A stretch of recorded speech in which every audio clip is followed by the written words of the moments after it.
Have you ever had to deal with a financial emergency? I have, and I know it can be tough. So today, I'm going to be teaching you the do's and don'ts of how to handle a financial emergency. So let's start with the things that you need to do when a financial emergency comes up. First, try to remain calm. Panicking will only make things worse. Next, sit down and logically evaluate the situation. This will help you to calm down so that you can really think through what needs to happen. After that, you need to make a plan. If you don't have a plan, it's going to be really hard to get through the situation that you're facing. Next, prioritize your expenses.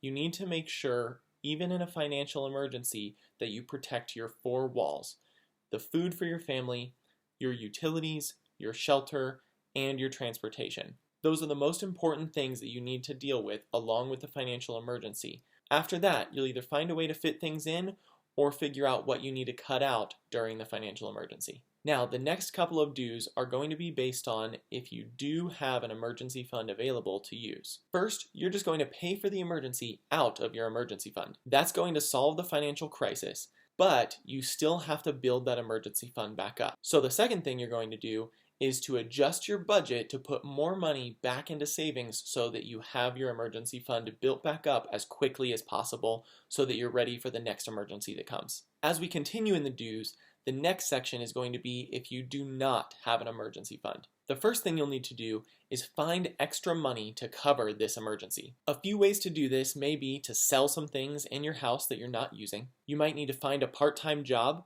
And lastly, you might need to just adjust your budget to find some things that you can cut out to put towards the emergency. Once you have the money saved up and built up to cover it, you're going to pay for it. After you have paid for the emergency, you're going to go back to the steps before and find ways to have extra money to build up an emergency fund so that we don't get back into this situation again. So you may need to sell things, you may need to keep that part-time job, or you may need to keep your budget adjusted until you have an emergency fund built up to give you that buffer from the next emergency that comes up. Now let's move into the don'ts. These are the things you should not do when you have a financial emergency come up in your life. First, don't panic.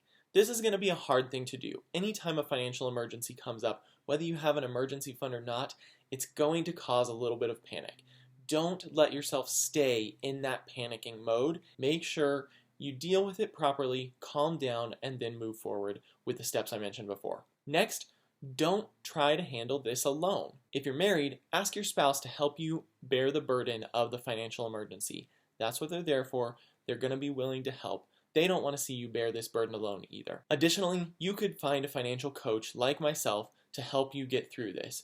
If you are in a financial emergency right now, make sure you check out my website and book a consultation, and I can try and help guide you through the steps of what you need to do in your specific situation to get through this.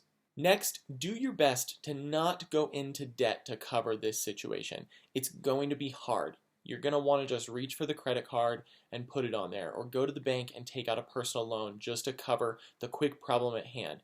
All that's going to do is just create a long-term problem that you have to deal with in getting out of debt. Now's the time to just put in the hard work and get through the emergency that's at hand without stealing from yourself in the future. As always, if you need help with any of this, please check out my website in the description below and book a consultation so that I can help you work through any of this. Make sure you also check out my video on the top 15 reasons you need to have an emergency fund. If you enjoyed this video, like, comment, and subscribe, and I'll see you guys next time.